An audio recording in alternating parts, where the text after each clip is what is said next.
Okay, kasama po natin ngayon si Brenda Ramos Sinampan dito sa Sports Corner PH Interviews at pag-usapan po natin ang kanyang journey towards, pwede natin sabihin, 12 gold medals at Best Female MVP. Diyan po sa kakatapos lang na Philippine Masters Athletics Championships 2 weekends ago. Diyan po sa Pasig City. Brenda, bumati ka naman sa ating mga viewers ng Sports Corner PH. Kamusta na po kayo? Okay lang po sir, sa lahat po ng viewers natin ngayon. Magandang umaga po sa ating lahat.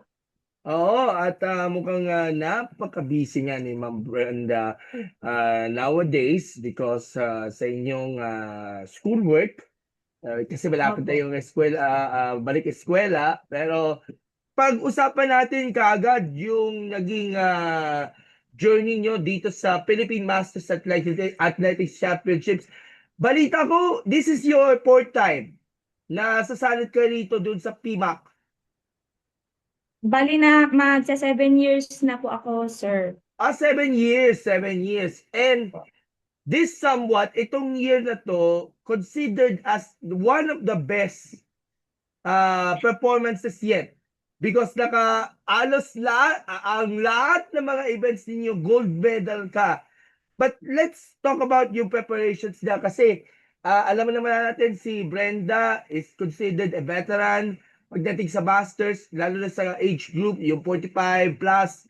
So, gaano ka ba kahanda para dito sa ating competition? Kasi considering nga, you are now in 240s and especially yung mga kalaban na rin, sabihin natin yung kakumpetensya nila, magka-level sila ng preparations, pero at least mini-maintain ninyo yung focus at yung determination para at least makakupo ka naman ng mga medalya dun sa ating this year's PMAC.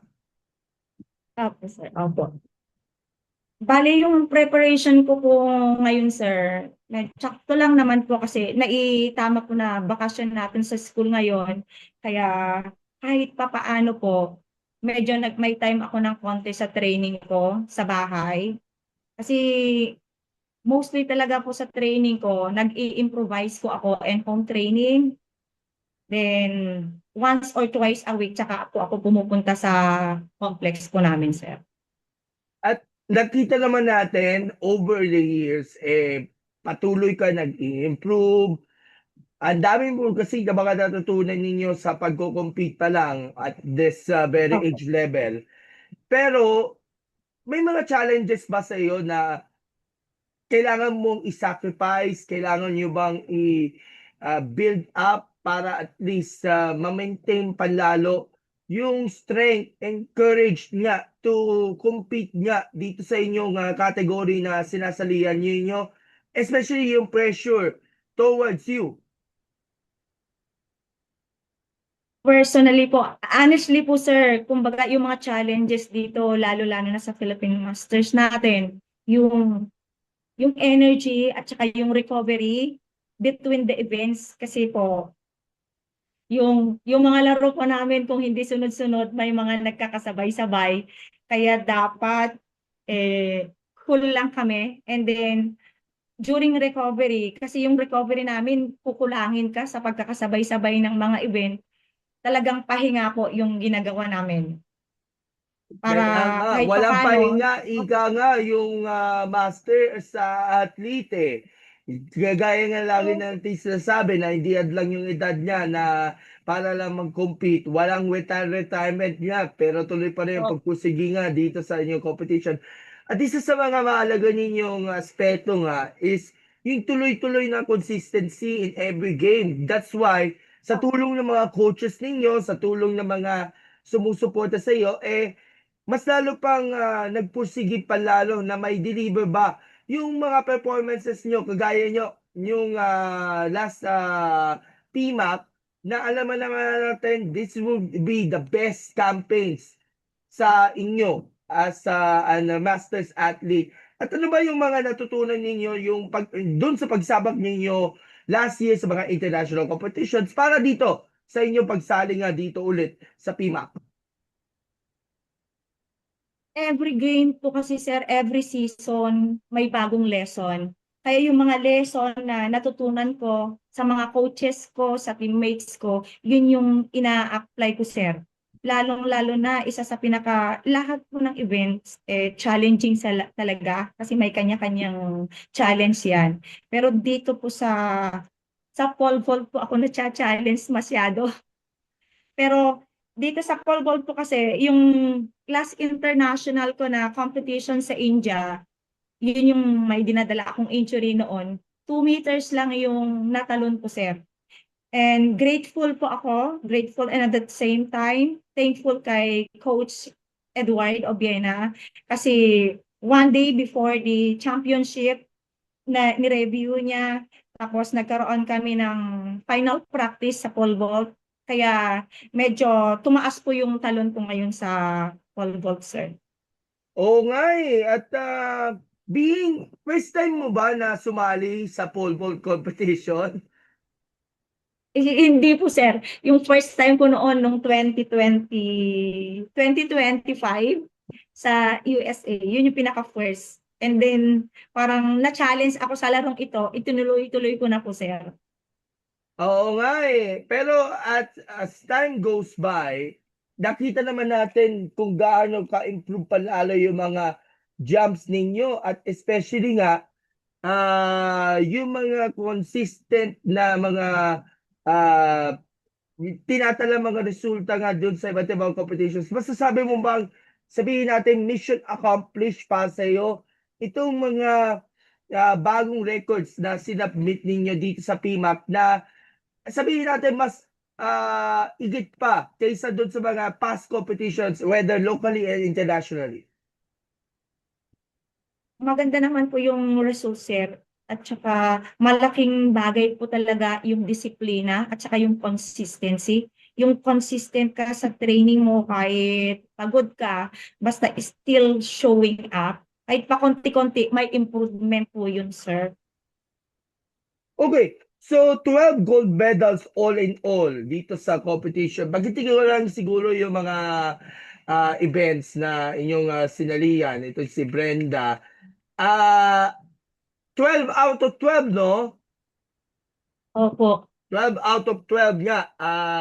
Sabihin natin 8 hat-trick and 3 straight MVP titles Ano? dito sa competition. So, masasabi natin it is a great way to say na na-improve ka lalo, mas lalo ka pang binibigyan ng pansin itong mga achievements na natala natin. So bagitin ko lang siguro yung mga events, 100 meter, 200 meter, 400 meter, 80 m hurdles, 400 m hurdles. Ito yung mga sprinting events at hurdler events. Sa jumping events, merong long jump, high jump, triple jump, pole vault. Pero sayang eh. Hindi ka sumali doon sa throws pentathlon, no? Naku, Medyo sir, mahina, baka ako yung maibato doon. medyo mahina Baka ka ako pala yung doon sa maibabato. throwing. Kaya hindi ka sumali doon sa throws pentathlon eh. Sir naman, baka katawan ko yung maibabato doon. Oo nga. And then, meron pa tayong 3 relay sa 4x100 relay, 4x100 mixed relay, Opo. 4x400 100 m relay. Saan ba event, Ma'am Brenda, yung pinaka nagustuhan ninyo at ano ba yung mga lessons na natutunan ninyo doon sa sunod-sunod na events? Kasi may mga ibang events na sabay-sabay. Sabay-sabay Opo. yung isang athlete. Dalawa pera event sa ganitong oras. Pero kayo, at least sa mga events na mas komportable ka, dun ka papalarin. And then, of course, eto na, nagbunga nga. 12 gold medals all in all. Pakikwento nyo sa amin kung ano nangyari. Kung ano na-transpire dito sa inyong journey nga of being a 3-time MVP dyan po sa Philippine Masters Athletics Championships. Honestly po, still overwhelmed, grateful sa blessing po na to, unexpected. Number one po dito na lesson is kung paano ma-manage yung time namin. Talagang sabay-sabay, sunod-sunod yung laro. Pero yung mindset po namin talaga, lalo na sa mga Philippine Masters, mga seniors na kasama namin doon is focus and mag-enjoy po sa bawat event. Kasi hindi naman po lagi may power tayo, malakas tayo. Kaya ang mindset po namin, i-enjoy bawat laro at saka free from injury. At pinagpapasalamat natin na of course, kahit alam na natin na siksik yung mga events, Opo, dito sa mga competitions na yun, kasi 2 araw na, parang pinagsama na lang, kinombine, o opo, opo. kinompress na lang, wala kang natamo na kahit ni isang injury mula sa training up until yung competitions at thankfully sa tulong at awa ng Diyos nalampasan ninyo yung inyong challenges niya. Pero saan ba yung nahihirapan ninyong event sa tingin ninyo all throughout this competition dun sa 12 events na nag-gold ka? Sa pole Dito vault po ba? sa pole vault, sir. Sa Dito pole po sa vault. pole vault. Pero Opo, opo. pero saan ba yung pinaka medyo komportable din? Yung hurdles po, sir. Sa hurdles. Bakit? Oo po. Yung hurdles po kasi, sir, ever since, yan na po yung laro ko nung bata po ako. Kaya parang medyo gamay na po ng konti. Kaya dito lang po ako sa pole vault talaga na-challenge kasi yung gamit ko dito sa amin is yung bamboo pole talaga, and yung bababaan ko hindi po foam kundi buhangin. At nakita naman natin, napansin po natin na unti-unti ka na nagagamay nga dito sa competitions.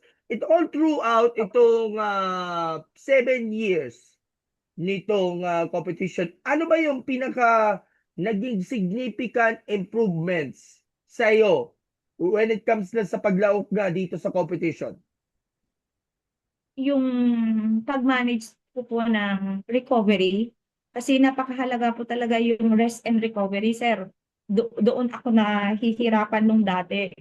Pero ngayon, medyo gamay ko na po. Talagang kailangan din po nating pakinggan minsan kung ano sinasabi ng ating katawan, lalo na kung may nararamdamang sakit, o rest muna ako, mag-concentrate muna ako sa ibang aspeto kung saan ano yung pwede kong i-improve. Ganun, sir. Saka ulit ako balik sa training. At nung nalaman ninyo, Ma'am Brenda, na ikaw ay napalalunan yung 3 sunod na MVP, parang wala pa yata nakakatalo dun sa MVP because ikaw yata siguro yung pinaka medal sa buong delegation. Ikaw yata yung pinakamaraming events tapos ikaw yung pinakamaraming nag-gold all throughout the contest. By the way, yung nanalo ng men's MVP, si Coach Emerson Obiena, na Opo, of sir. course, tatay ng ating Olympia natin na si EJ Obiena, na nakausap ko na rin during the event. Nung nalaman ninyo naka third place, MVP ka, ano siguro ang pakiramdam ninyo na tumalab talaga yung championship spirit all throughout this event? Hanggang ngayon po parang yung balahibo ko, parang unexpected po talaga yung manalo po ako ng 12 medals. Tapos mapili pa po na MVP is a blessing already. Yun palang makapaglaro kami na matapos po yung laro namin na free from injury, blessing na po talaga yon. Tapos bigla MVP, still overwhelmed po. Hindi pa rin po nagsisink in sa atin. Parang tumayo yata yung balahibo ninyo all throughout this tournament at nagpapasalamat tayo dahil of course wala ka naramdamang injury sa katawan kahit Opo, mukhang opo. magod, tuloy pa rin ang pagkikibaka nga ni Ma'am Brenda nga. At doon sa suporta na binibigay ninyo ng mga kapwa teammates at yung team ninyo kasi ang team ninyo yung first, tama ba, first sports?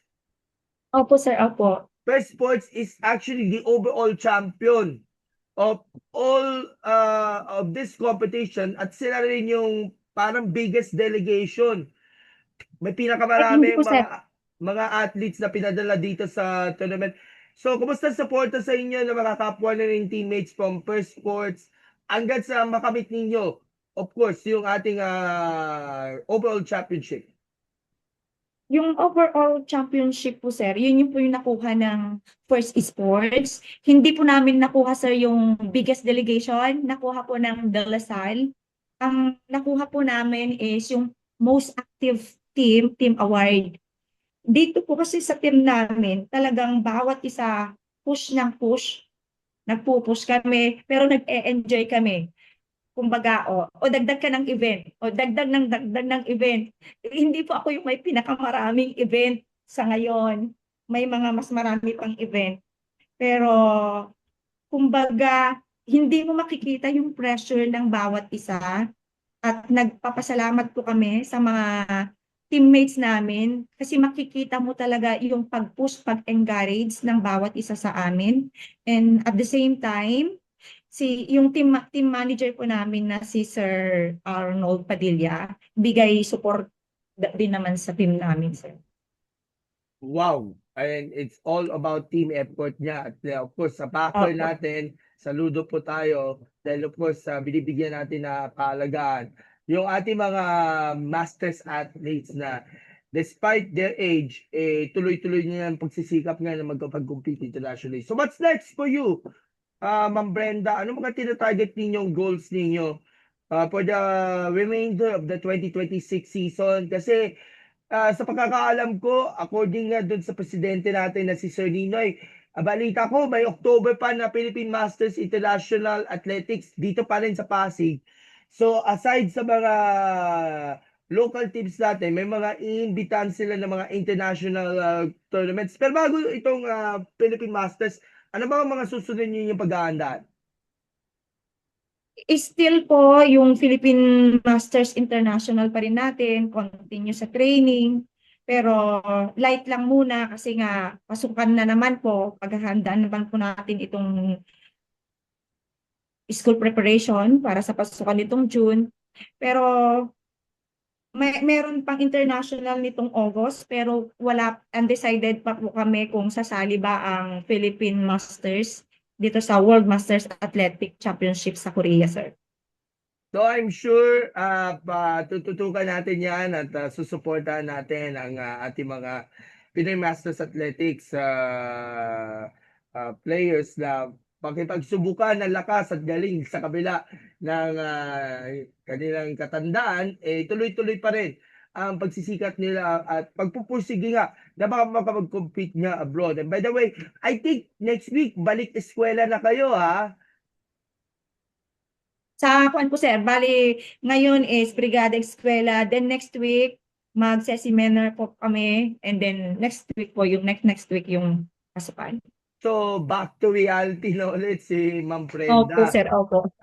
Back to school na po siya. And of course, I'm sure yung mga estudyante ninyo, pag nakita natin si Ma'am Brenda na hawak-hawak yung 12 gold medals, baka magulat sila. Hindi naman po.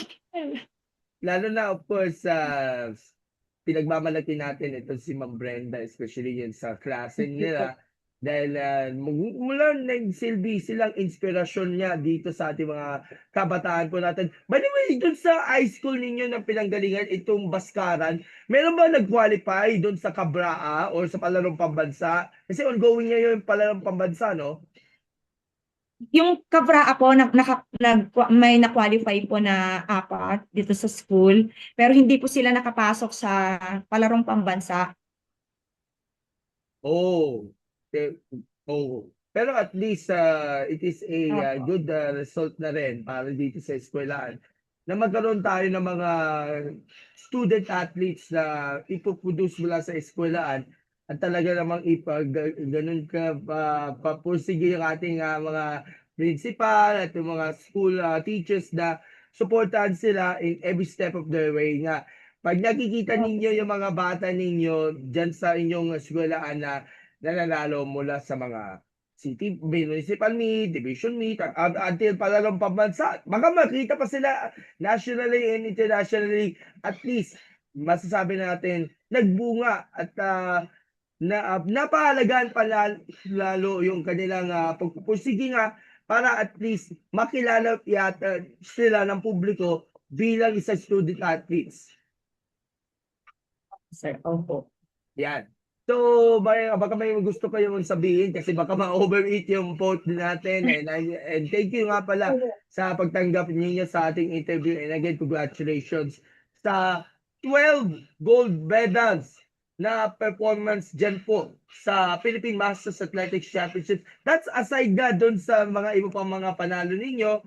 Last year, yung World Masters, Asia Masters, tapos kayo rin yung Masters Athlete of the Year sa Women in Sports Awards. At nagkita rin tayo at na-interview tayo ni Jamaica Bayaka ng PTV4.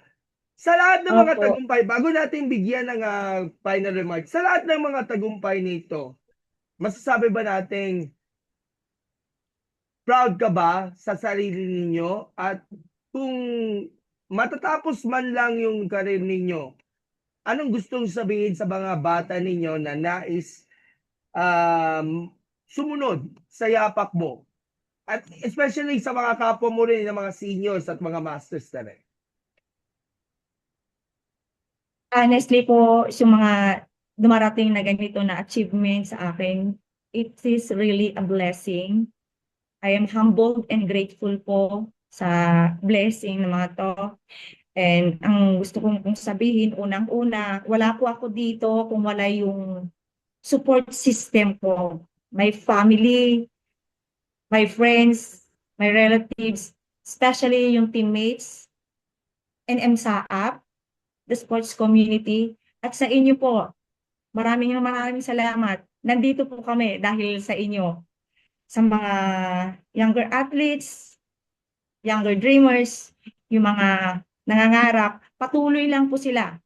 Just keep going, just keep showing up, pushing forward. Kasi lahat ng hard work, may magandang result po, sir. Basta magtiwala lang sa sarili. Ayan. So, Ma'am Brenda, thank you so much for granting this interview at natuloy na rin. Kasi nung time na doon tayo, doon nagko-cover, hindi tayo Opo. maagilap dahil super duper busy ka. Pero of course, all the results of hard work, determination, and of course yung discipline were paid off for you. At sana patuloy ko namin makita sa mga iba't ibang mga competitions, both locally, internationally, and ma-maintain pa lalo yung inyong record niya na 12 gold medals. O baka madagdagan pa next PMAC, no? Yun talaga ang goal ninyo, no? Yung ma-maintain ninyo or maigitan pa yung 12 golds dyan sa PMAC next year. Ang goal po natin dito, sir, to stay healthy, to stay active, at mag-enjoy kung ano po yung ginagawa natin, especially to stay active in sports. Siyempre Yun po. naman, yan talaga ang motivation at goal ng ating mga matatanda, yung mga Opo. nasa 30 and up, na patuloy sila nagbibigay ng lakas, sigla at yung championship spirit niya pagdating na dito sa mga iba't ibang mga sports. So thank you so much, Brenda, and more power, God bless, and see you soon. See you in October. Bye-bye po. Maraming salamat Opo, sir. po. Thank you po. Thank you po. Salamat Bye, po. sir.